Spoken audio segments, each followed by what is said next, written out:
Tu veux régner? Beaucoup le disent, peu le méritent.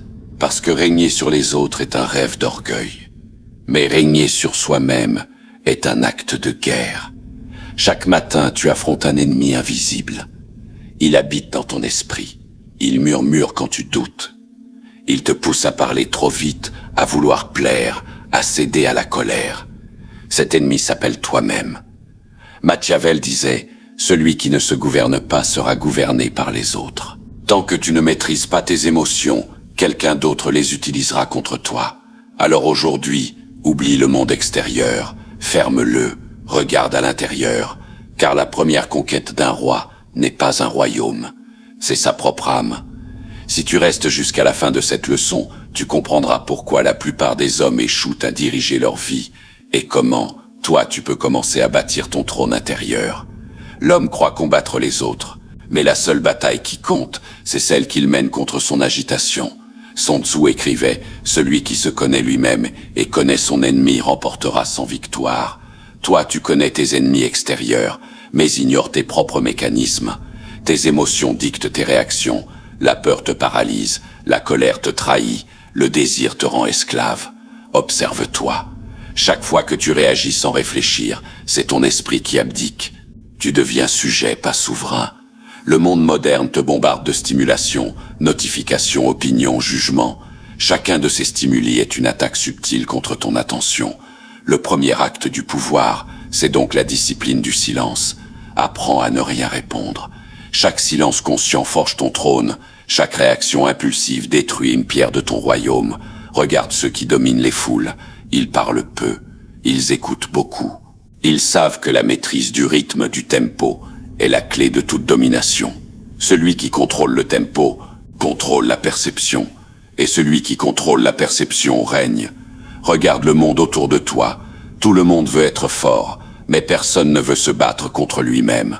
L'homme moderne fuit la solitude, la frustration, le silence. Il remplit chaque seconde de bruit, d'écran, de distraction. Pourquoi? Parce qu'il a peur de ce qu'il trouverait dans le silence. Le silence est un miroir. Et dans ce miroir, tu ne vois pas ton image, tu vois tes faiblesses. Tu vois ton impatience, ton envie d'être validé, ton besoin d'avoir raison. Et c'est là que commence la guerre. Regarder ses faiblesses, sans détourner les yeux, c'est la première victoire du souverain intérieur. Tant que tu fuis ta propre ombre, elle te contrôle. Jung disait ce que tu refuses en toi finit par diriger ta vie. Alors cesse de te battre contre le monde. Bats-toi contre ton agitation. Ne cherche plus à vaincre les autres. Cherche à vaincre tes automatismes. Elles se complètent. Le contrôle de soi te donne la puissance de ne pas avoir besoin de vaincre. Car celui qui se contrôle inspire naturellement la soumission. Les gens sentent ta stabilité. Ton calme leur fait peur. Ton silence les trouble. Et dans ce trouble, tu gagnes. L'homme ordinaire réagit, le stratège répond, et le souverain anticipe. La différence, le temps, l'homme réagit dans le feu du moment. Le stratège laisse passer le feu, observe les cendres et agit ensuite. Toi, apprends à respirer avant chaque réaction. Un souffle, juste un. Ce souffle est une arme. Entre la réaction et la maîtrise, il y a toujours un souffle. Respire, observe, agis plus tard. Les stoïciens appelaient cela l'ataraxie, la paix intérieure qui ne dépend de rien d'extérieur. Être stoïque, ce n'est pas être froid ou insensible. C'est savoir que tout ce qui t'arrive est une opportunité d'éprouver ta force. Quand tu souffres, tu apprends à endurer. Quand tu perds, tu apprends à te détacher. Quand tu doutes, tu apprends à observer tes pensées comme des nuages. Et soudain, tu comprends, la maîtrise de soi, ce n'est pas une lutte, c'est une danse. Tu n'éteins pas le feu, tu apprends à marcher dessus sans brûler. Mais ne te trompe pas, le contrôle de soi n'est pas la passivité, c'est la retenue stratégique. Le roi ne se jette pas dans chaque bataille, il choisit son champ de guerre. Parfois, il perd volontairement pour préparer une victoire plus grande. C'est cela, la véritable puissance. Savoir quand il faut parler, quand il faut se taire, quand il faut agir et quand il faut disparaître. L'homme contrôlé ne cherche pas à prouver, il sait, et ce savoir silencieux suffit à faire trembler ceux qui doutent. Le contrôle de soi n'est pas seulement une discipline personnelle, c'est une arme politique. Dans chaque interaction, celui qui garde son calme dirige la conversation. Dans chaque conflit, celui qui ne s'énerve pas devient la référence. Dans chaque groupe, celui qui reste centré devient le centre. Parce que l'humain suit naturellement la stabilité. Le monde appartient à ceux dont l'énergie ne se disperse pas. Alors, avant de régner sur les autres, deviens ce centre.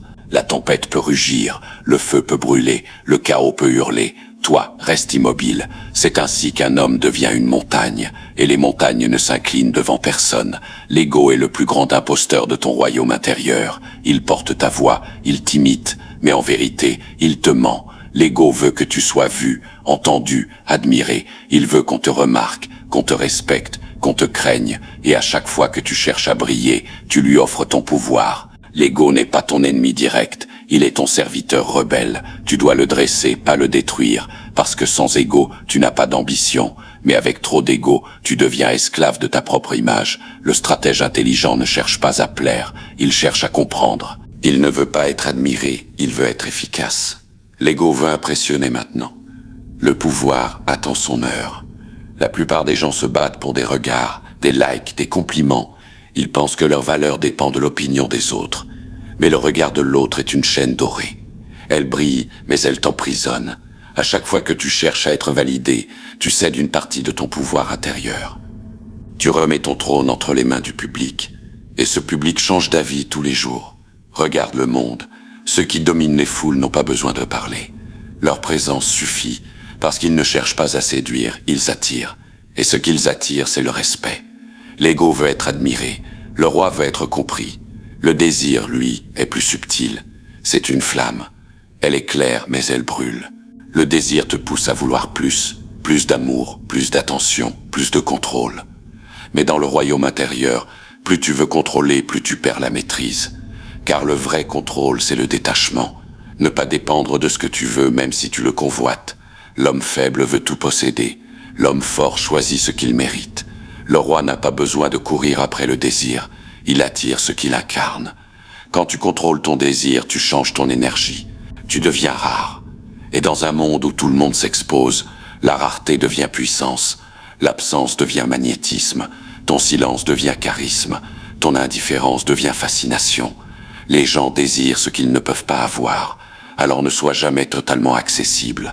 Apprends à te retirer avant qu'on ne te prenne pour acquis. Ce retrait, c'est ta signature. Ce détachement, c'est ton sceptre. Regarde les rois de l'histoire. Ils savaient disparaître pour revenir plus forts. Le pouvoir ne supporte pas la routine. Si tu es toujours là, tu perds ton aura. Disparaître, c'est rappeler au monde ta valeur. L'ego veut être présent. Le stratège, lui, choisit quand se montrer. Le désir, l'ego, la validation. Tout cela n'est que bruit. Le souverain intérieur apprend à écouter autre chose, le calme après le tumulte. Il découvre une vérité que peu d'hommes supportent.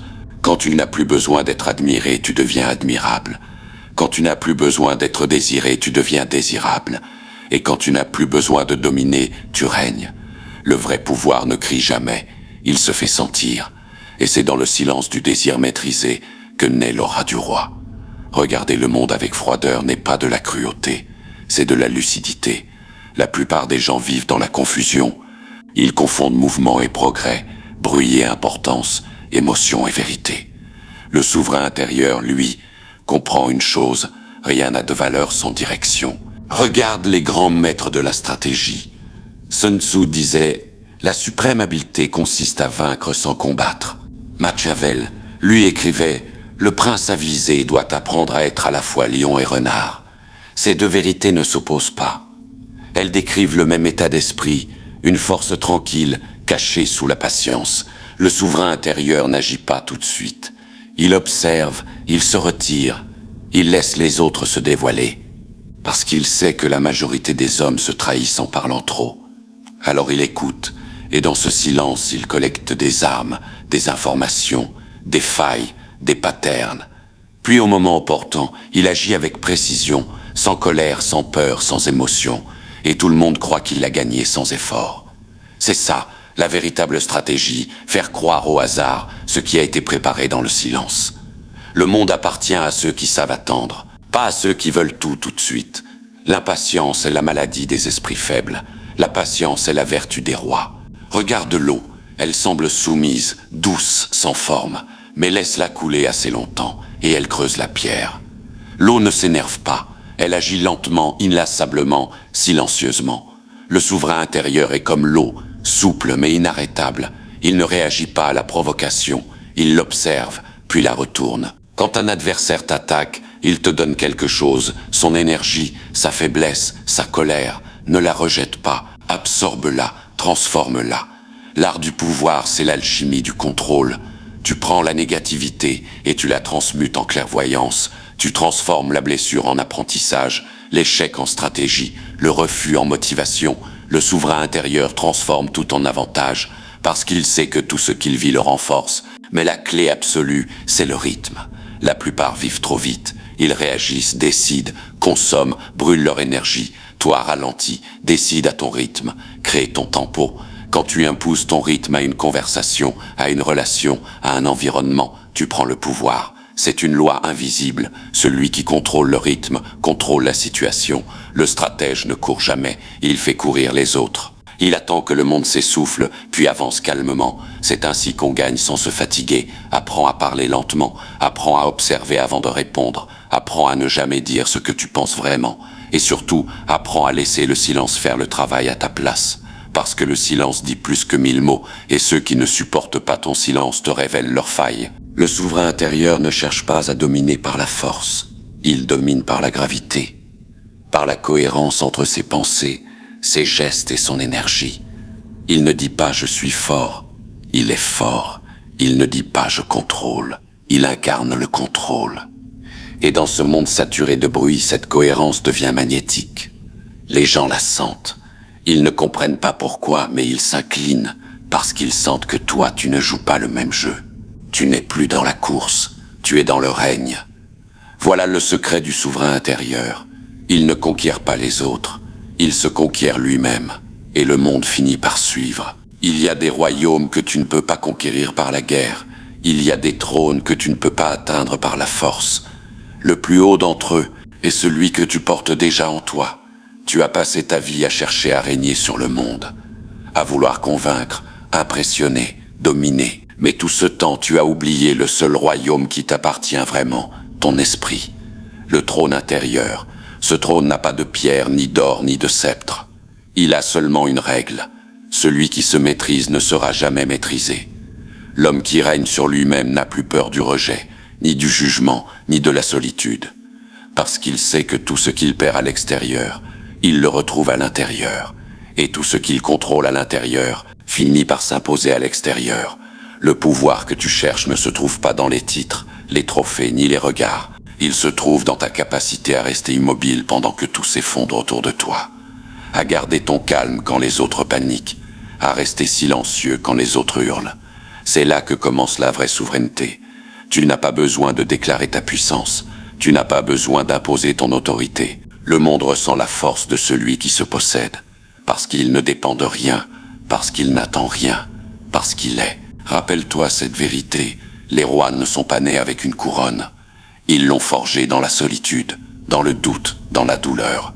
Chaque moment de contrôle, chaque silence maîtrisé, chaque émotion transcendée est une pierre dans la construction de ton royaume. Et quand ce royaume sera complet, tu n'auras plus besoin de prouver qui tu es.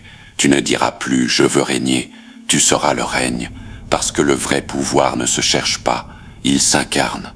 Alors retiens ceci, avant de régner sur les autres, apprends à régner sur toi-même. Car l'homme qui se gouverne ne sera jamais esclave, et celui qui se possède finit toujours par posséder le monde. Ici se termine la leçon. Si tu as compris, tu n'as plus besoin de mots. Les rois ne parlent pas, ils agissent. Là où la lumière fascine, l'ombre gouverne.